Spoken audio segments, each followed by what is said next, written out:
You're listening to Deliberate Living, a podcast that inspires, empowers, and encourages listeners to live life more authentically. My name is Holly Priestley, and I'm a full-time nomad and writer who has been living in my 1997 Ford van since January 1st of 2019. I travel the United States with my dog, learning how to live with more authenticity. I explore different ways people choose to ditch the prescribed life we've all been sold and live on their terms, finding freedom and happiness however they choose.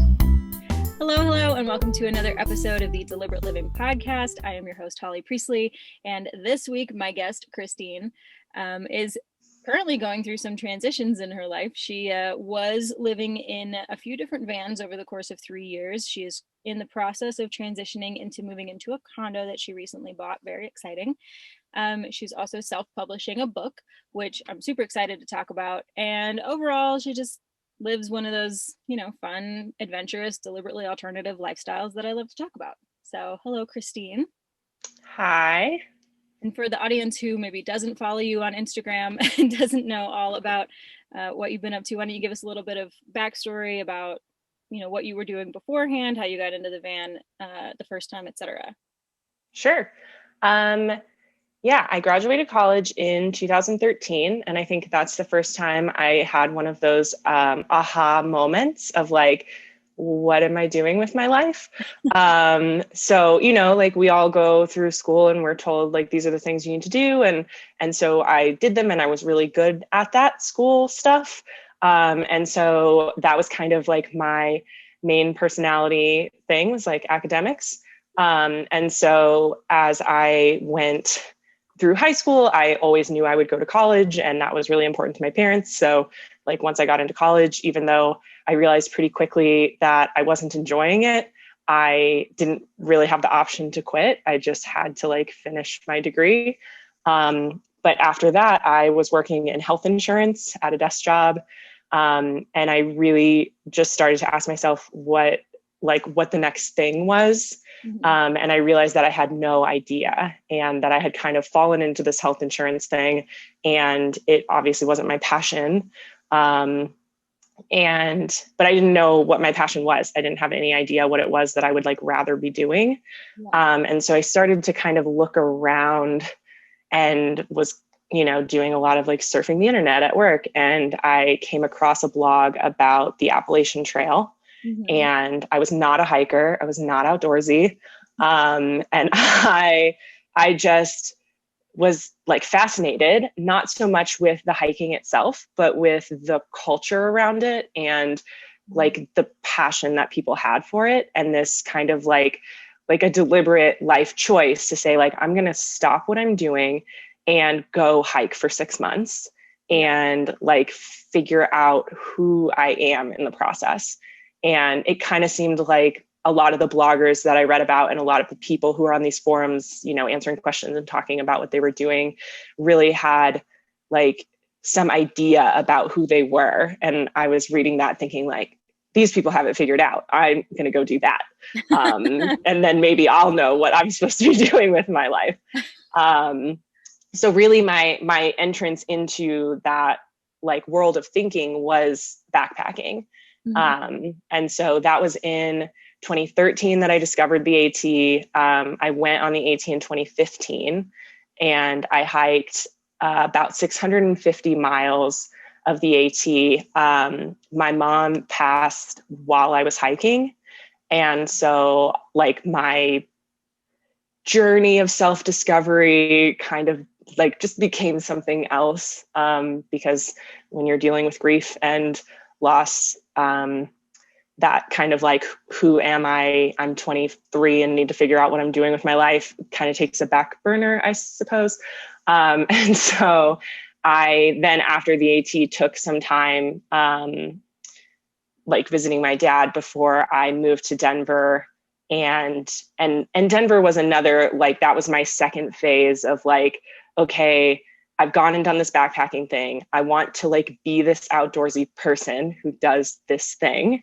But now I'm back where I was before in Arkansas, and I don't know how to be that person here. And so I knew I needed to go somewhere where I could be the person that I wanted to be.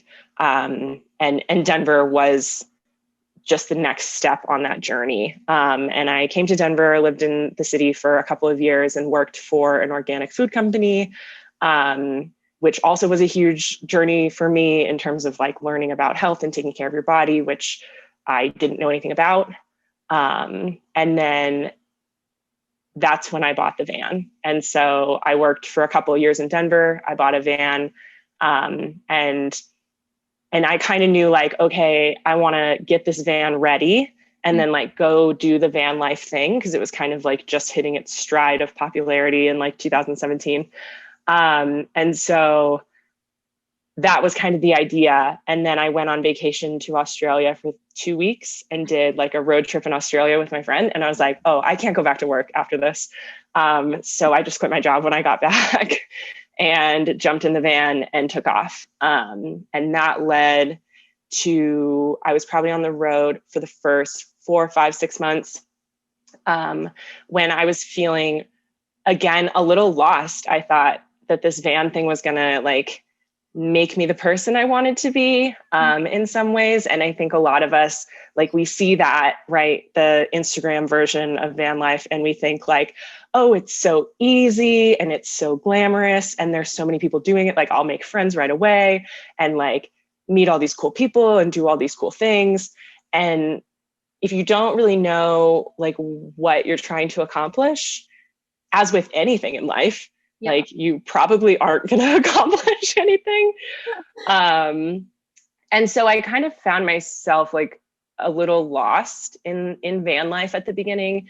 And I turned back to backpacking to kind of help me find my way, because I had felt like my time on the AT was so formative and it really did help me find myself in a lot of ways.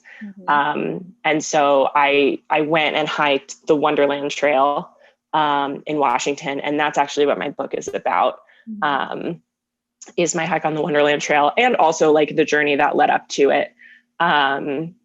But those 10 days or 11 days on the trail really answered a lot of those questions that I had about like what I was trying to accomplish, and gave me a little bit more of that like deliberate mindset of like, okay, I can go get back in the van now. And like, I have sort of more of an agenda.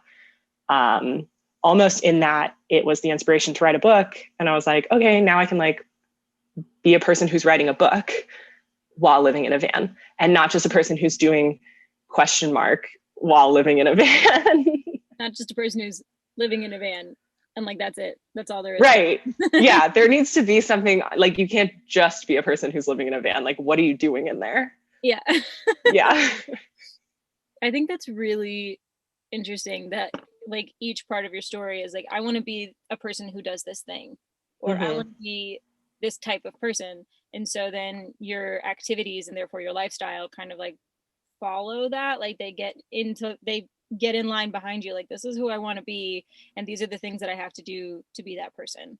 So I think that's a really interesting way for a lot of people to like reframe what they want out of life, right? Like, so many of us, especially in our generation, are told like, you go to high school, you get a diploma, you go to college, you get a degree, and then you go work. Like, we're all told the exact same story from very well-meaning parents, usually, and the rest of society. And then we get there and we're like, I don't want to do this. I want to be the kind of person who does this, that, or the other thing. Or like, you get online these days, especially, you get on Instagram and you follow someone who's like inspirational or aspirational, and you're like, I want to be like that person. What is it going to take for me to be like that person? And marketing and companies would want you to believe like, well, you have to buy our products first. But what you really have to do is like change your lifestyle and like do activities, like whatever the activity you want to do. Like, you wanted to go hiking, you wanted to go backpacking on the AT and become that person. So those are activities that you have to do. So, I mean, sure, there's like products involved in that, but it's definitely like the activities and making yourself do them. Yeah. Well, and I think a lot of us are like kind of coming to this point of feeling lost, and we have these vague ideas of like, I want to be a person who's happy and fulfilled, and like all of these things, which are like really amorphous. And also like, you're the only person that can define that. So if you want to be a person that's happy, like, you can look around and see other happy people and say like, I'm going to do what they're doing, which might work. And honestly, that's really what led me to hiking, right? I was feeling lost and I found this community and I thought like these people seem happy and like they have purpose and like I don't really like hiking, but I guess I could try that. And sometimes we are just like bumbling around trying to find something that feels right. And like, yeah, we're going to try stuff that sucks first. And like, I tried to find community and fulfillment in drinking for my early 20s. And like, that sucked. So I had already tried that, you know, and that's like a big part of my journey, right? Is like this idea that like the thing that culturally, you know, we're shown these commercials and all like social gatherings are all alcohol related, right? It's all part of our society. And so a lot of us just do that because it's what everyone's doing.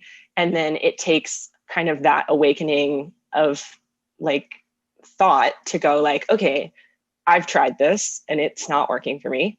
So let me, even if I don't know what the next thing is, like at least just go try something, you know. I guess I could have tried playing guitar and like that would have probably sucked too. That's not my thing. But like, you know, or maybe I would have played guitar and gotten really good at it and that would be my thing now. I don't know. So, you know, there's something to be said for like, only you can say what is going to make you happy, but sometimes you don't know and you just have to try stuff and see.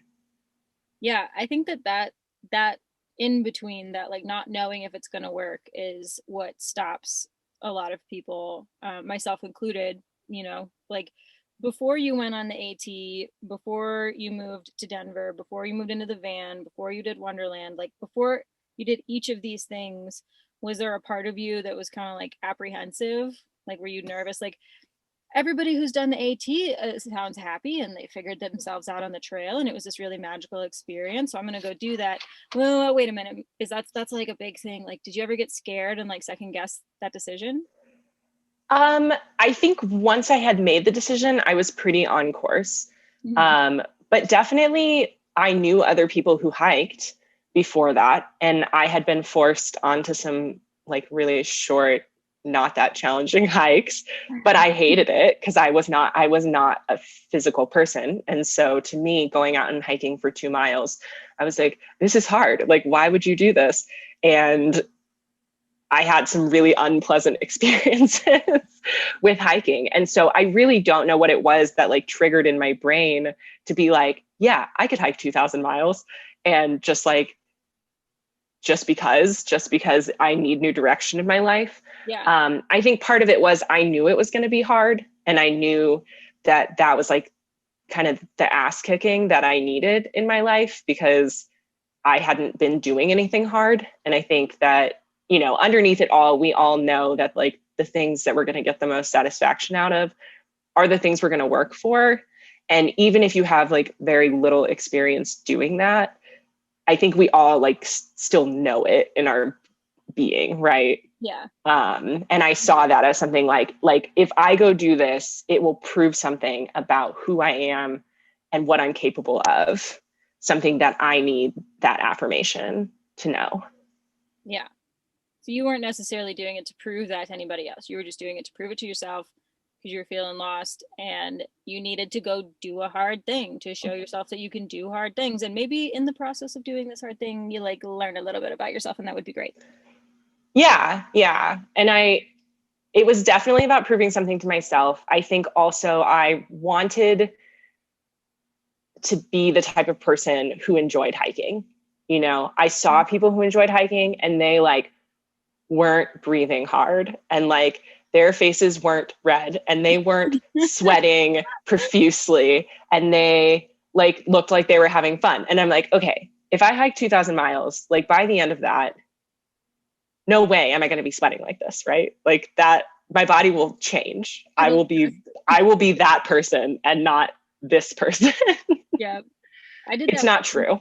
I did that with running the last year. Like a year ago, I wasn't running like consistently, but I wanted to be a runner. And I had so many friends who were running. And my dad is an ultra athlete and he always has been. And like, so I've seen a lot of running and there have been times in my life where I've like signed up for a race and therefore had to run, but I wanted to be the kind of person who would run because I enjoyed it.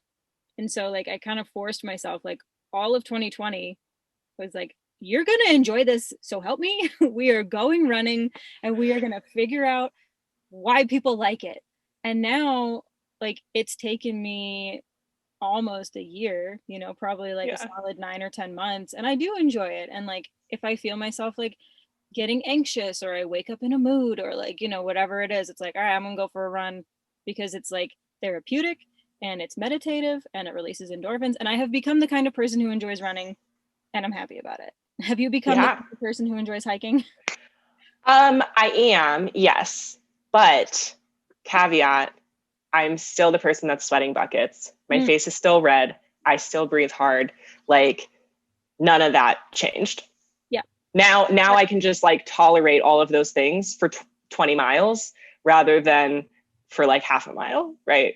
I'm just like this, you know, it really a big part of it is self-acceptance. And I think that that hiking has been a huge part of that journey for me, that like, I thought I would hike and my body would change and that would make me happy. But instead I hiked and my body is still the same. And I have just learned to enjoy it. Like, I didn't need my body to change to be happy. I needed to take my body as it is and just go do the thing anyway. Yeah. And like find joy in that. I think that is really profound, like in so many ways. I think people can take that same principle and apply it to whatever it is they think they need to change in their own lives. You know, you don't necessarily change the thing that you think you need to change, but you should accept it, especially if it's like yourself. You should accept it. Your physical being. Whatever that happens to, you know, look like, you should do that. So I love that. I think that's awesome. What was the process of writing your book like? Was that kind of the same thing as the AT? Like, once you decided to do it, you were just like, I don't know how I'm going to do it, but I decided that I was, so now I'm going to. Yeah, it's definitely a personality type that I have. And it's kind of funny because I came off the Wonderland Trail and I had the idea for the book on the last day that I was hiking. And so I came off the trail and I was like, I'm writing a book. I have to go get a computer because I don't have one. And so I got a computer and I started writing, and I knew that I wanted the main narrative of the story to be about the Wonderland Trail. And so I just started writing from memory, like the plot of my hike. And so that was emotionally like not challenging at all, right? I'm just like, this happened, then that happened, then blah, blah, blah. Like, I was walking and like hiking stuff. So, you know, that is pretty easy to just like relay information. And it had just happened. So it was like, you know, and it still took me, I think, 4 or 5 months to write just the narrative of what happened in 11 days. But the story I wanted to tell was more about kind of the loneliness that we experience as women traveling alone. And so that can be backpacking. I talked a little bit about living in the van. And it's really about this idea that as women, we are told, and maybe this is generational in some ways, but like, I was raised to believe that I could do anything I set my mind to, and that I needed to be independent and not rely on a man to take care of me. And like, those were things that it was really important to my parents that they equipped me for in the world. And that's why they focus so much on the academics, because the idea being, right, you're going to go to school, get good grades, go to college, get a good job, and then you can like make choices about the rest of your life rather than having to just accept what comes to you. Mm-hmm. And so I just feel like I was raised hearing the word independent a lot. And as, I guess, maybe a literal person, I like then saw myself in my 20s really pushing people away, and spending a lot of time alone. And then also the first time I ever went to go do something to prove who I was the Appalachian Trail. And a big part of that was doing it alone and like going out and proving like, I don't need anybody else. Like, I'm here to do this on my own. Look at me. I'm so strong. And it wasn't until I was in the van and then on the Wonderland Trail that I realized like, I'm painfully lonely and I'm ashamed of that, because I should be strong and independent and not need anyone. And so like loneliness is then a weakness. Yeah. And so what I really wanted to explore in the book was like this idea of independence and loneliness and what those things really feel like, and like the inner world of what's going through my head when I'm walking through the world as a like lone woman, and you know the things that we deal with in terms of safety, and like when I see a man walking down the street and I'm scared for no reason other than I'm alone and he's a man. And, you know, those things that we deal with. And it's, if you're in the van women community, or if you talk to women who backpack alone, like these are conversations that people are having. And it's, you know, there's women who are afraid to do those things alone. And they're asking questions like, do you carry pepper spray? And like, what about a knife? And all of these things. And they're too afraid to go out and do the thing alone. And I think I had overcome that fear. I was able to go out and do the things, but I was still moving through the world with fear. And I was still moving through the world with this idea that I like had to do these things alone. And to prove like, look at me, I'm so strong and feminist, and like, I don't need to be afraid. But like, that's a mask. Like, you're still afraid. You're still thinking like, what if that man is a murderer when you're walking down the street? You know, like that fear never goes away. Yeah. I guess if you were really naive and you just didn't know to be afraid, but like those fears are not unfounded, you know, like right. There really are dangers out there. And that's something that I wanted to explore too, was like, what is the balance between like accepting that the world is a dangerous place for a woman alone and letting that hold you back? Yeah. I relate so hard to all of what you just said. I was definitely raised like to be a strong, independent woman who don't need no man, you know, to be able to take care of myself, and academics are important, and loneliness is weakness, and all of that. But then on the flip side, I also had like one of those, you know, 50s American households where my dad worked and my mom stayed home. So I was told all of these things about like the narrative of being independent and taking care of yourself and not needing anybody. But then I saw that my dad left and made money and my mom stayed home and raised the kids. And like, I don't necessarily have any desire to stay home and raise kids. But I also, when I found myself in relationships, I would lose a lot of my independence, because it was like, oh, you're in a relationship now, you're like tied to this person and you have to do the things that they want to do. And I was told, at one point in my early 20s, I was dating somebody who wanted to take a job in a town that I didn't want to live in. But my mom was like, well, you kind of have to go where he wants to go because he makes the money. And it was like such a weird, like, wait a minute. I was told that I should be strong and independent and not need anybody. And now I have to go where he goes because he makes the money. It was so confusing. And then it took me, you know, another 10 years to be able to like put words around those feelings and the paradigms and the rules, and like to kind of dissect them and figure out what I wanted to keep and what I wanted to toss. But yeah, I mean, even in the van, when I started living in the van, it was supposed to be alone, right? Like, I need to do this by myself. I don't want anybody else. And it was mostly to prove to myself, but also as like a demonstration of like strength and independence.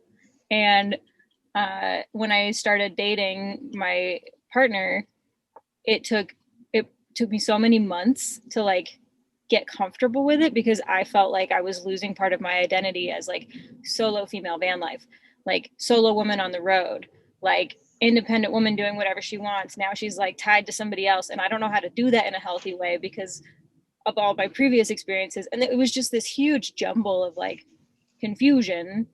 And I mean, just like hiking on the trail, it's like the only way to get around is to keep moving forward. So just keep trying, and, you know, don't be afraid to ask yourself the hard questions, and like, don't be afraid to not believe what your parents have told you for a couple of decades, you know, like it's okay to let things go. I'll tell my dad not to listen to this interview. Right. My parents are also not allowed to listen to this interview. Yeah. Well, and I realized I didn't like finish answering the question about the process of writing the book, but like once I had written the narrative of like, you know, this was my story on the trail, then I had to go back and write like the rest of the story, which is the part about like my personal experience and like what I went through. And, you know, it was one of those things where like in the early days of writing the book, a bunch of people were like, wow, you're writing a book. That's so cool.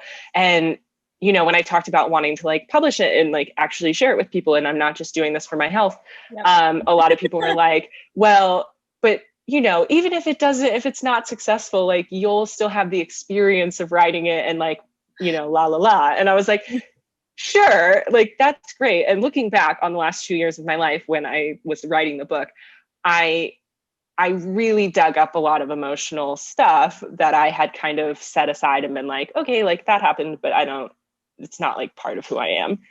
Yeah. And I really delved into some things that I had kind of thought didn't affect me that much. Mm-hmm. And it helped me to pull things apart and really recognize some of the things that I knew I had opinions about and I knew I had like feelings about, but I had not really put words to that, like you said, like to be able to say like, these are the feelings I have. And so like the process of writing the book was such an exploration of these ideas that I think a lot of us don't have words for. And I think that's one of the reasons it's so important to me to share my story and like for people to read this book, because I think like there's conversations that we need to have with ourselves, and there's conversations we need to have with the people we interact with and our families and our partners and exponential out, you know, our bosses and everyone in the world around us about like what the reality is for a woman walking through the world.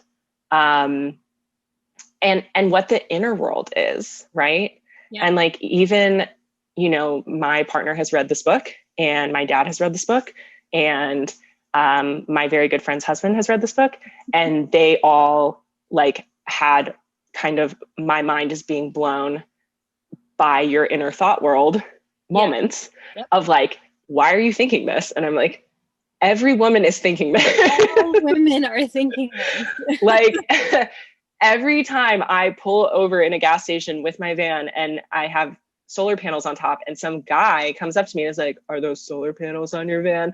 I'm like, are you going to follow me out of here? Right. Like, you now know I live in this car, you know? And like, it blows my mind that other people with penises, like, don't have those thoughts. Yeah. But like, I can't imagine someone coming up and asking me if I live in my car and not being freaked out. And then they're on the other side being like, why is that freaking you out? And I'm like, yeah. Well, one thing that I talk with like other ladies, especially ladies on the road, about all the time, and people ask me this all the time, and I'm sure you've gotten it a million times, like, but do you feel safe? How are you protecting yourself? Like, when was the last time you asked a man that? Yeah. Like, my boyfriend and I don't get asked the same questions. We both live in vans. We've both lived in vans for years. And I don't think anyone has ever asked him, like, do you feel safe? How do you stay safe? And I get like, that's like the first question I get when people find out I live in a van. Yeah. Do you feel or safe? Do you have a gun in there? Yeah. Do you have a gun? And it's like, okay, so I can't tell you how I protect myself because it's not safe for me. It's not safe for me. Right. To know how I protect myself. It's ridiculous. And guys don't have to think about these things. Or like when I pick a campsite, like so much more thought goes into like keeping myself safe at my campsite, safe and comfortable. So like those are two different things, right?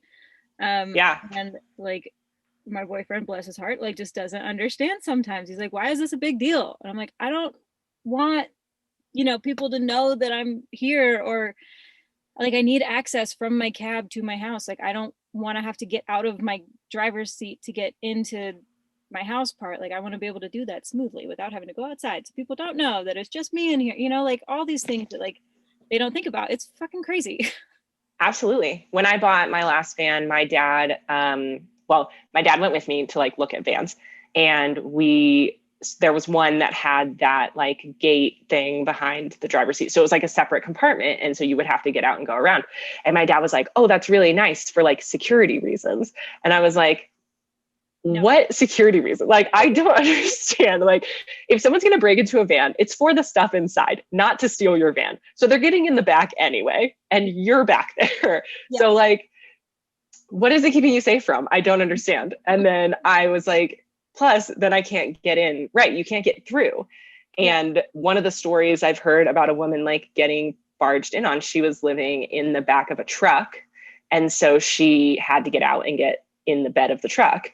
And someone saw her, and then they came later and opened that little like window flap thing on the back of the truck and was like, hey, what are you doing in here? And I was like, are you insane? You know? Like, I guess it was like a drunk person. She was parked at like a casino parking lot. And like, I've slept in a casino parking lot. Yeah, I've slept in casino parking lots.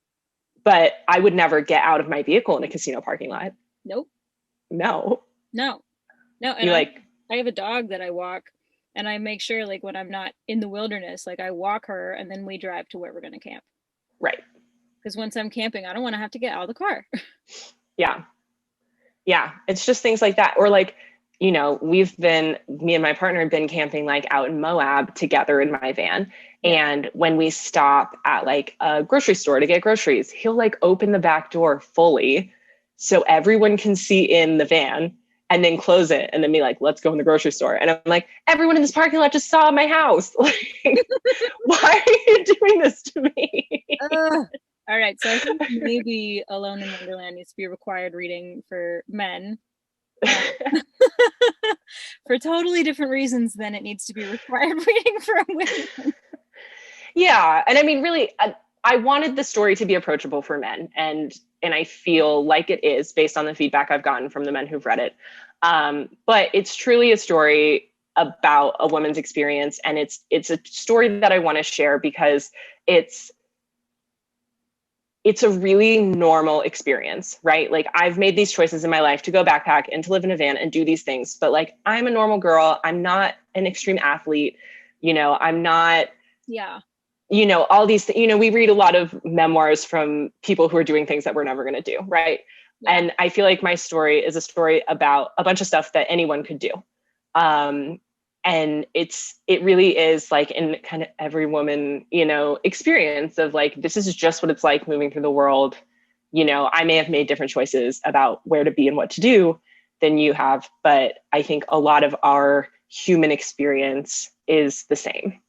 Yeah. So like the real reason I wanted to share the story is because I wanted to kind of show that inner thought life and like it's okay to be out here trying to do this like strong independent woman thing, and then like also like not always enjoying it, or like being lonely and being vulnerable in that way of like, we're all experiencing a lot of the same human experiences and emotions, and we all want to connect to other people, and like being independent is not the be all end all of being a strong woman. Yeah. You know? Yeah, I completely agree. And you can be independent and still so blah, blah, blah. There's so many thoughts. I'm gonna like tie them all together. Have you ever read Stephen Covey's 7 Habits of the Highly Effective Person? It is a dense book. It is a classic in like personal development. Yeah. But it goes through like 3 phases where humans are like, you know, through our evolutionary process, our personal evolutionary process, our personal journey, where we go from being like dependent on other people and everything and not doing anything for ourselves, and then we graduate to being independent and not needing anybody else and doing everything ourselves. And then the 3rd phase is interdependence, where you know, 1 + 1 = 3. Like, if people come together, we can make something greater than we could make on our own, etc. And that's kind of where like I'm trying to go. Like, I got out of dependence. I've been really, really good at independence, and sometimes like being independent can hold you back, right? Like you can contribute more, you can do more, you can, you know, whatever it is, you can make more of it with like the help of other people. And I think that sometimes it can be really hard because interdependence feels a little bit like dependence. And like, that's something that I'm currently trying to work through. So if you've got any like wise tips on that, I am all ears. I think an important distinction to make is that interdependence might look like dependence, but it doesn't feel like dependence. Yeah. Like your inner experience of being in like a cohesive relationship and where you are both gaining things from each other, you're both learning, you're both able to create more, like that shouldn't feel the same as relying on someone to do things for you, you know? Right. Yeah. But I think we're told that it is, right? As women, that like we don't want to have that like someone doing for us. And like someone doing for us and someone doing with us is not the same. It's not. But like nobody makes that distinction to you as a child. Yeah. And you probably wouldn't understand it anyway, because at that age, like you think you're independent because you tied your shoes and you're like, who bought you those shoes? No, I'm independent because I get to choose to wear like sweatpants and a tutu and a headband and right. Ponytails. Right. Yes, exactly. Yeah.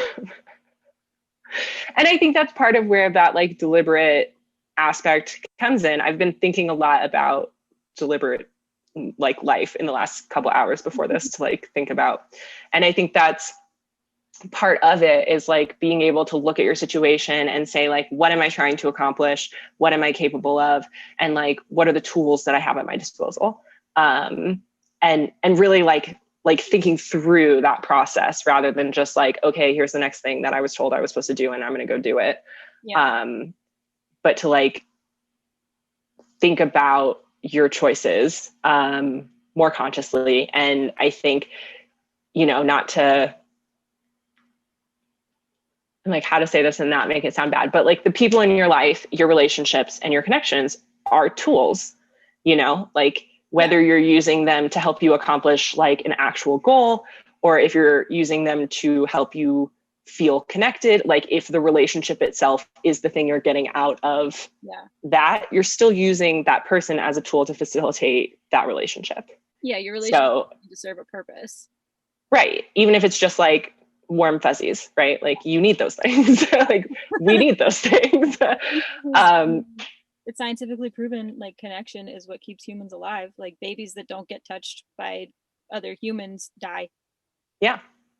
So like we need to use our tools and the people around us to accomplish those things. And then what makes it not dependence is like the reciprocation of that. Yeah. So what are you providing to this person? And it doesn't have to be the same thing. Like this person makes you feel warm and fuzzy and like maybe you help them fix their car. Like those are different things, right? But like you're both getting what you need and you're both using your skills, and like that's, you know, how we are all moving through the world in some sense. Yeah. Yeah. I think that's a really good distinction to make. We've talked a lot about like what the pros are of like solo travel, whether that be, you know, backpack or van or just moving across the country. And a lot of those are like gaining a lot of independence, gaining a lot of self-understanding and some self-acceptance. Are there any like big cons of these adventures that you've done? I think that the main thing is just like, it's not as easy as it looks. And I wouldn't call it cons. It's just a lot of things that people don't think about that are like, where are you showering? You know, where are you sleeping? And when you come to a new place, like, how do you know where to go? And those things are all like emotionally and mentally taxing in a way that I think if you're unprepared for them can be really overwhelming. And there's, you know, there's lots of different modes of doing the van life thing and traveling. You know, some people stay at campgrounds all the time, and like that costs money. And if you have the money to do it and that's an easy solution for you and you feel comfortable in that zone, then like, cool. But if you're trying not to spend that money, then the mental energy of like figuring out where to go, you know, there's apps and things that people use, and there, you know, more and more resources are becoming available, which is great. But even with that stuff, like it can still be really challenging. You know, and then there's the connection piece, which I think like it can be really easy when you have this little like bubble that feels very safe to you to like stay in your little bubble and not go out and make friends. And if you, especially if you don't have a thing that you're doing other than being a person who lives in a van. So if you have like outdoor hobbies, you know, like I climb, and so I go to climbing places and I meet people who are climbing, and that's a really easy in, right? You go somewhere where people are climbing, you know where they're camping, and you like roll up and just say like, hey, I'm Christine, what's up? Let's be friends. And so if you have something like that, and climbing is inherently a group activity, and so people are always interested in meeting other people. But if your thing is backpacking, like it's not the same, you know?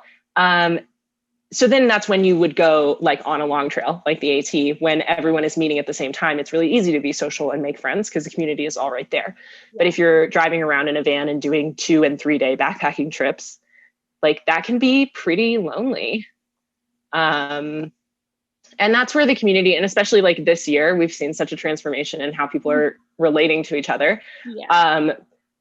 So there's, you know, there's so many networks and communities online, and, you know, there's van focused ones, there's backpacking focused ones, there's climbing ones, there's running ones, there's whatever your thing is, or whatever you want your thing to be. And it's not even yet. Like all you need is, all you need is the internet, and you can like be part of that. And that's something that I think we also maybe don't give as much credit to once we've taken off and we're on the road, that like, okay, I'm here, I'm doing the van thing, I'm independent. Like, I don't want to make friends on the internet. Isn't that the opposite of the point of what I'm doing? And maybe we can get into this mindset of like, that's not authentic, so to speak. And that's something that I think holds people back, is not using the tools that are available to us to meet people and to like create your own social network. And then of course, like once you meet people, you can go hang out with those people, and then you don't have to be online trolling for friends anymore. But you know, we're so lucky to have that available to us. I suppose the other thing that is hard with that is that if you hang out with other people who are as nomadic and kind of fly by the seat of the pants as you are, then it's hard to stay connected, because, you know, you may be saying like, oh, I have 3 months and then I'm planning on being in Alaska for the summer. And this person might happen to be where you are, and for the next 3 months you can hang out, but then you're going to Alaska, and maybe this person was not going to Alaska. And so we create these friendships that feel very deep because we have so much in common. And we want to like relate to people in a way. And especially when you've made the deliberate choice to say, I'm not going to do the like buying a house, having kids job thing, I'm going to go live in a car, then like you instantly separate yourself from 99% of people around you. And then when you meet someone who's made that same choice you have, you feel like, we're soul sisters. Like we're going to be best friends forever. And maybe you will, but you're not going to always be right there next to each other forever. And so those like comings and goings of the people that we feel so connected to can be emotionally really challenging. For sure. Yeah, I completely agree. I think that, I mean, I've met so many people on the road online. So I don't think that's a bad way to meet people at all, but I do think it gets kind of a bad rap sometimes. Although this year we all have to meet new people somehow, because, you know, you can't just like go to a bar and meet people. You can't go to a climbing group and meet people. But like other climbing areas, maybe, I don't know. But completely agree that the community aspect of it, like, you know, friendships and like having that closeness and that intimacy can be a huge challenge for sure. But once you get it figured out, it's a pretty good life. Totally. Yeah. And if you get a little crew together and are like, going place to place with people, like that can be super fun. And I mean, some of the best times I've had on the road have been with other van people who I've either met through Instagram or met at like a van women group. Yep. And just met up with, and even if it was just for like 3 or 4 days of like, hey, let's go camp here. And it's nice even just to split the emotional labor of deciding where to go. Yeah. Or if someone's like got a plan for the week and you're like, can I just follow you around? Like, that's great too. Yeah. Do you mind if I just come with? Because that sounds fun.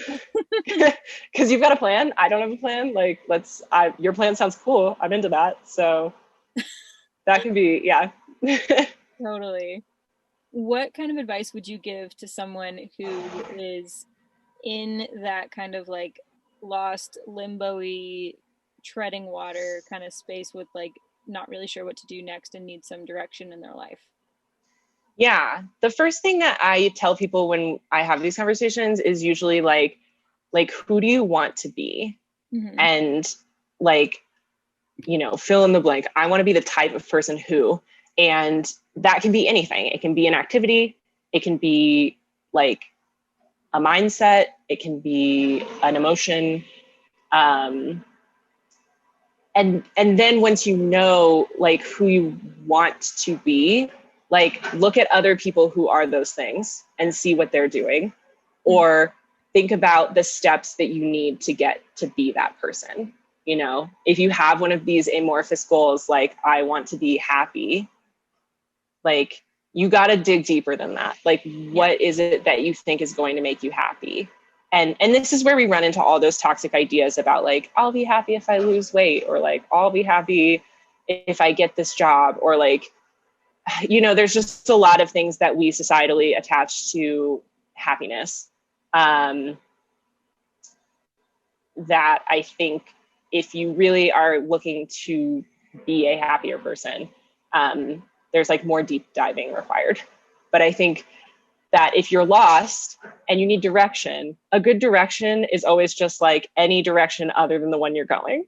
So if it's like, you don't have to know what the next thing is, and you don't have to have this miraculous plan where you're like, I'm going to buy a $50,000 van and go do this, like those are huge commitments to something. And if you don't know that's the thing, then maybe that level of commitment is more than you're like is practical for you. And so like, just try different things. And sometimes it can be small stuff, like go, if you're like, I'm interested in being more active, find a climbing gym and go take a belay class at the climbing gym and see if that's something you're interested in. You don't have to pack up a van and move to Smith Rock to find out if you're into climbing. Like, and running and biking and all these things that we see these people doing it to the extreme level. And they're like, you're like, that person knows what they're doing with their life. They are a runner or a biker or a climber. But like, you don't have to be that to be a person who knows what they're doing with their life. Yeah. And nobody really knows what they're doing with their life. Also that we're all faking it. They're all faking it. And like people who are like the most dialed in are probably the most like, oh my God, what am I even doing with this? Right. The more it appears you know what you're doing, probably the less you do. Probably. Yeah. Yeah. I try to be pretty honest with like, I don't know what I'm doing, but this is what I'm gonna try. And like, when I first like bought the van and I was converting it, and people would ask me like, what if you get in there and you hate it? Like, well, then I'll move out.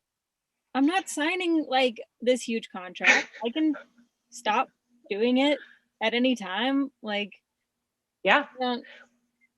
Nothing you do has to be permanent. Like, just go give it a shot and see how it feels. And if it feels good, try it again. And if it feels good, try it again. And if it feels good, try it again. And if it doesn't, like, go try something else. Like, you don't have to go buy the most expensive guitar if you're not sure if you're going to like guitar. Just like borrow your neighbor's guitar. Yeah. Give it a shot. Yeah. Well, I think too, there's something to be said. There's a quote, and I don't know who it's from, but it's something along the lines of, like, don't stick with your mistake just because you took so long making it. Yeah. And it's one of those things that's like, if you are at a point in your life where you're not happy and you want to try something else, like anything you try at this point is like super low commitment, right? Like, just go try stuff until you find the right thing. And even for me, like I've lived in a van for the last 3 years. I've owned 2 vans. I have been not a house person at all. And now I'm moving into a house. And I think sometimes we start to identify so intensely with the things that we're doing. Like, I am a van person. That's who I am. Yeah. And then we become afraid of letting that go. And sometimes, like, it's just a phase in your life, and then there's another phase coming after that, right? Yeah. And so I don't have to live in a van for the rest of my life just because I decided that was something I wanted to do.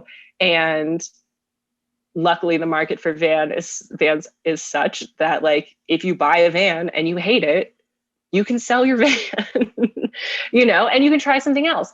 And I think we become very attached to the things that we think that we are, and that doesn't make room for us to let other things into our life. And I think going back to the independence thing, like, we become so attached to this identity of independence that we then don't want to let other people into our little sphere of independence, because we're like, like, this is who I am.